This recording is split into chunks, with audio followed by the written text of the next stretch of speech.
The Columbia River, for a stretch of about 85 nautical miles from docks in Astoria to the seawall in downtown Portland, the Pacific Northwest's largest river requires pilots to change course over 90 different times, making it one of the most difficult to navigate waterways in the world. It's a task cut out for only the most highly skilled professionals, a badge the Columbia River pilots wear with pride.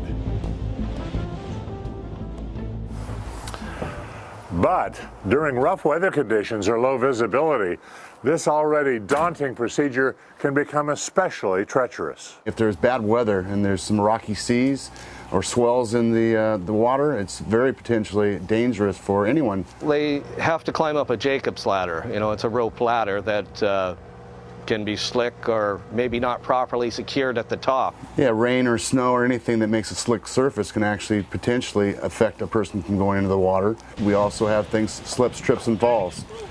Situational awareness is important to make sure you're aware of your surroundings.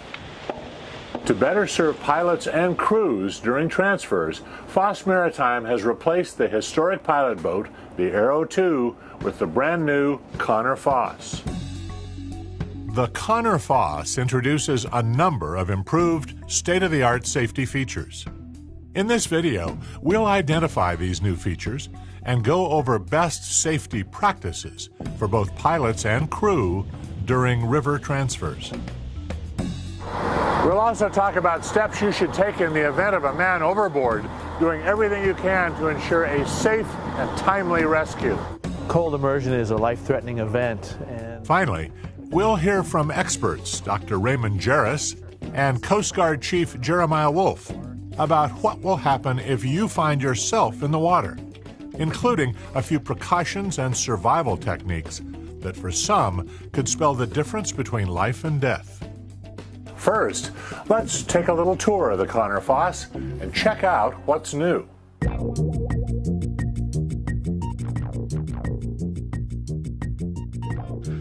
The Connor Foss is powered by twin engines that can generate up to 1,430 horsepower, offering greater power and maneuverability than ever before. Well, performance is like night and day. We had single screw on the old boat. This is twin screw here. Handles really well. Visibility is much better than the old boat.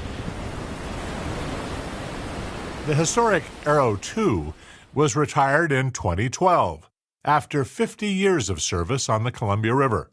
The first thing you'll notice about the new pilot boat is a much smoother ride, ensuring safer transfers from boat to vessel and vice versa. You're more stable alongside doing 8 to 10 knots working a pilot. We have not had any issues with stability at all. Very comfortable feeling with it. And the man overboard life-saving devices are upgraded to the latest possible technology there is. These life-saving devices include a side-mounted hoist system, a detachable rescue ladder. This ladder on the inside here, it's just bungeed right here. It lifts right out. It's made of aluminum, so it's one man can handle it, but when rough seas, both of us will probably bring it right over here. And we have two nubs on the starboard side of the vessel, which we would try to bring the man here, and we put that ladder down in the water where he can, if he's able to, he can just climb right out. And 4 flotation rings, 2 located at the aft and 2 located at the bow. This is what we call the horse collar. This is what we would retrieve him if he's conscious over the side of the boat here. And this comes out, and we throw this to him. And this has another rope that is coiled onto there, and this is more like a sea anchor if we have to tow it to around him. Safety has been a foremost consideration in the boat's design. The cabin is surrounded by windows to improve visibility.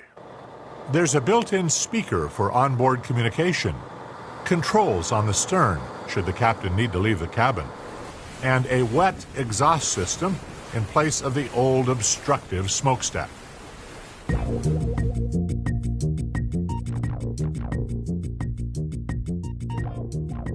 Preparedness is vital. The best way to keep somebody from going overboard is to practice several key safety precautions. Let's go over some of these steps, beginning with the crew. My name is Fred Snaza. I'm a deckhand on the Connor Foss. Bill Davis, captain of the pilot boat. Davis and Snaza have worked for decades on the Columbia River, ensuring the utmost safety during pilot transfers, even in the most extreme weather. I know it's not like that now, but I've seen it 8 feet out here, and it is, breaking over the vessel, and that's when the captain has to really run that vessel properly, and they do. For Foss crew, there are 6 vital precautions that can be taken to ensure safety. 1. Always have good visibility. 2. Make sure the pilot ladder is secure. 3. Clear any extraneous lines near the ladder. 4. Keep the pilot boat in position. 5. Ensure good traction on deck. And 6. Use the Hadrian clip. In transfers to and from vessels, visibility is one of the most crucial factors. The deckhand's eyes should always stay glued to the pilot during the transfer. Deckhands should also make sure the pilot ladder is secure before the pilot begins to climb, either up or down. We have no way of knowing, which is part of my job, to make sure to go like this and ask the people on board, which is a language barrier at times, that, is it secure? And I will step on it myself and jerk down on it and make sure it doesn't come down. Before or during the ladder check, any extraneous or unnecessary lines near the ladder should be cleared. These can include man ropes or tag lines hanging from above that may get in the way of a quick, safe pilot transfer. During the transfer, it's especially important to keep the pilot boat tight alongside the vessel and keep its tires away from the ladder. Landing the boat with the tires against the ladder can cause the boat to pull on the ladder when it rises and falls, which can tear the ladder loose from the ship above. For the safety of the pilot in the event of a pilot ladder failure, and so the pilot does not fall and hit the boat, the pilot boat pulls away from the ship as the pilot goes up the ladder. Making sure you have good traction on your safety shoes is really essential from not slipping and falling, and having non-skid maintained on the boat is important as well. This is especially true in rough weather conditions, as waves may be rushing over the deck. If you notice the deck losing its traction, it may be time to reapply non-skid. Lastly, the Connor Foss is outfitted with a Hadrian clip, which allows the deckhand to securely move about the deck during pilot transfers and other onboard activity. And I would strap into that if it was really rough. Maybe I could give him an arm out there while he's hanging on to the rail.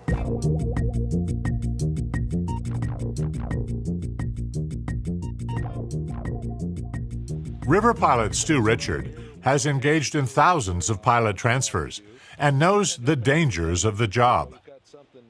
He offers 5 important safety precautions for pilots when engaging in transfers. 1. Check the ladder. 2. Send backpacks and gear separately. 3. Use the man lines on the pilot boat. 4. Use man ropes if necessary. These can be deployed during rough weather conditions and are used at the pilot's discretion. And 5. Wear proper clothing. You can also send your backpack and other gear separately using a messenger line. It's a good idea when dealing with a long ladder or especially harsh conditions. Carrying bags or other gear can affect your balance and cause disaster in the event of a fall. I like to use the man lines to have some support before you go for the ladder. And if there is any swell here, we don't have to deal with it very often. Once in a while we do. And just make sure you've got a good, you've got something to hang on to. I like to send my bag up. Man lines can help in the event of a rough or turbulent transfer, ensuring a pilot is able to keep his or her balance when going for the ladder. Finally, proper shoes and clothing are just as essential for pilots as for Foss crew. This means good shoes and a personal flotation device, such as a life jacket or float coat.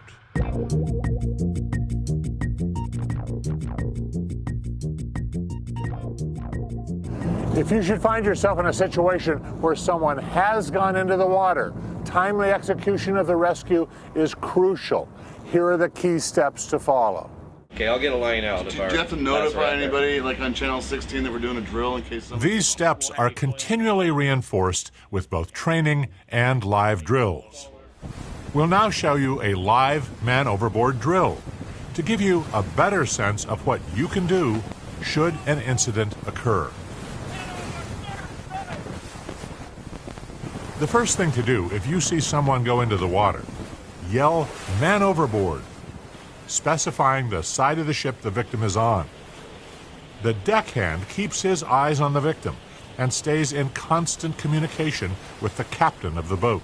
Wherever that boat goes, I go around the boat at all times and keep him in my sight.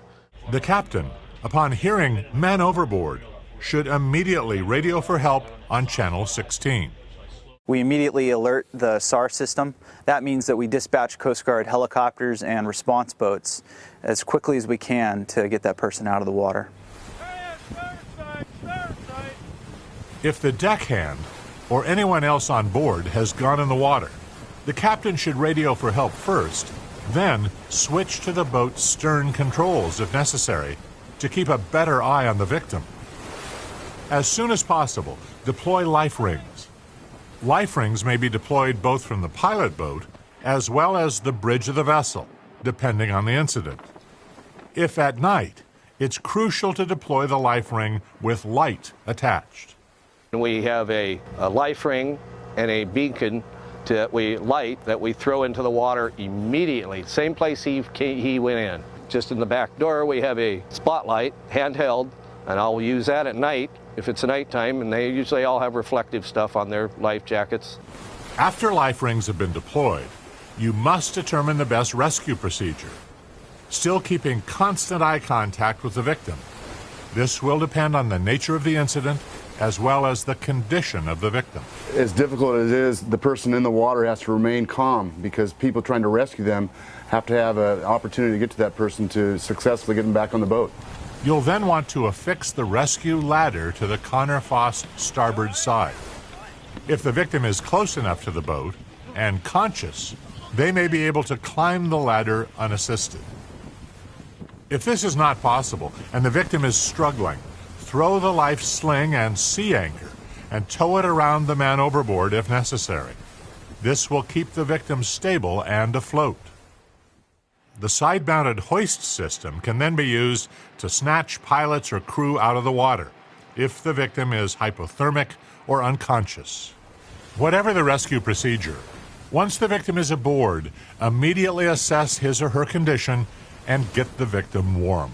It's important to get them somewhere safe and warm and really give them a good look over and make sure that they don't have any secondary injuries such as a contusion or broken bones. Once you've done that, we need to get the wet clothing removed from them and get them into something dry and warm as quickly as possible. A defibrillator is also on board should the victim have no pulse. Assess the victim's condition to see if he or she is breathing before using this device. Finally, get the victim to Dock 16, where emergency services will be waiting. Well, after an emergency, to get an ambulance to us is critical, and we can get an ambulance right down the end of the dock. They can drive right out on here. Paramedics can come right down this ramp. It's wide enough if we have a pack board. If the person's on it, it's easy access to go up and down right to the ambulance.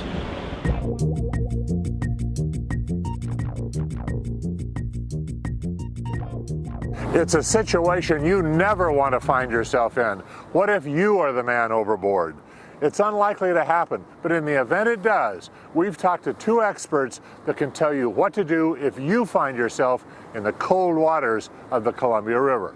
Cold immersion is a life-threatening event, and it can be very rapidly fatal from the immediate reaction of falling in the water. You have to get control of your breath. You have 1 minute to do that. And then you have about 30 minutes being able to swim. The average response time for Coast Guard to get a helicopter or a response boat up to Astoria is going to be about 20 to 25 minutes. Dr. Raymond Jarris and U.S. Coast Guard Chief Jeremiah Wolf both know how critical every second is when someone has become immersed in cold water. I once recovered a pair of commercial fishermen out of the water of Northern California. It was extremely cold, less than 50 degrees water temperature, and one of them was wearing a life jacket and the other one was not wearing a life jacket. The one that was wearing a life jacket was up, and he could get himself onto the boat by himself, basically. He still had full use of his limbs and was very conscious and with it. The other person that wasn't wearing a life jacket was near death. The first critical life-saving step for all pilots and crew is wearing all the proper safety equipment. First and foremost, a PFD, or personal flotation device. Life preservers absolutely a requirement for mariners, particularly transiting between vessels. A personal flotation device, such as a life jacket or float coat, will help you to stay afloat. It'll help you if you fall from a great height and you impact the water. Who knows what condition you're in. Helmets are obviously very important. Being knocked unconscious in the fall immediately places you at grave and immediate risk. The second critical step is to preserve your body's heat. It cools rapidly as soon as you enter the water. Curl up in a ball and try to minimize exposure to the water.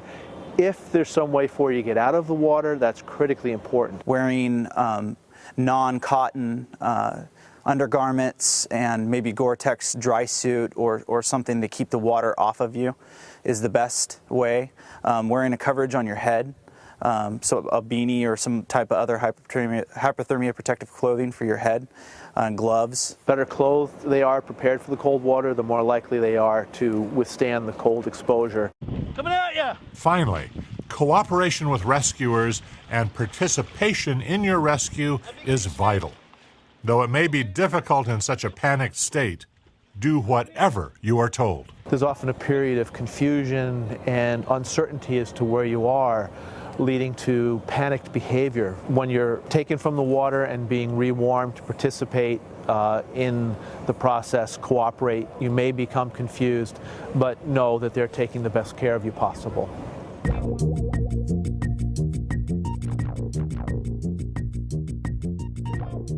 With improved performance and a host of safety redundancies on board, both river pilots and Foss crew can feel safer than ever during river transfer procedures. Let's review a couple of the key practices we've learned. Crew should always follow 6 necessary precautions. 1. Ensure good visibility. 2. Always check the pilot ladder before the pilot steps aboard. 3. Clear any extraneous lines near the ladder. 4. Keep the pilot boat in good position alongside the vessel. 5. Make sure shoes and deck have good traction. And 6. Buckle into the Hadrian clip when necessary. River pilots should take 5 necessary precautions themselves. 1. Always check the ladder. 2. Send backpacks and gear separately if desired. 3. Use the man lines for stability. 4. Use the man ropes during descent. And 5. Make sure to wear proper shoes and clothing, including a life jacket or float coat. We also covered what to do in the case of a man overboard and the key steps to follow in a rescue operation. Yell, "Men overboard," radio for help, deploy life rings. At this time, you must determine the best rescue procedure and affix the rescue ladder to the starboard side of the boat. If additional steps are necessary, depending on the state of the victim, you may throw the life sling and use the side-mounted hoist. Once the victim is out of the water, get them warm. If the victim has no pulse, there is a defibrillator aboard. Either way, take them immediately to Dock 16, where rescue services will be waiting. Lastly, we heard from experts about what could be the difference between life and death, safety preparedness, minimizing exposure, and participating in the rescue process. But the number one determining factor, according to the experts, wearing a life jacket cannot be understated. It really is going to make the difference between life and death. Following this and other simple safety steps can be absolutely critical. So be careful out there. Let's make this a safer job for both pilots and crew.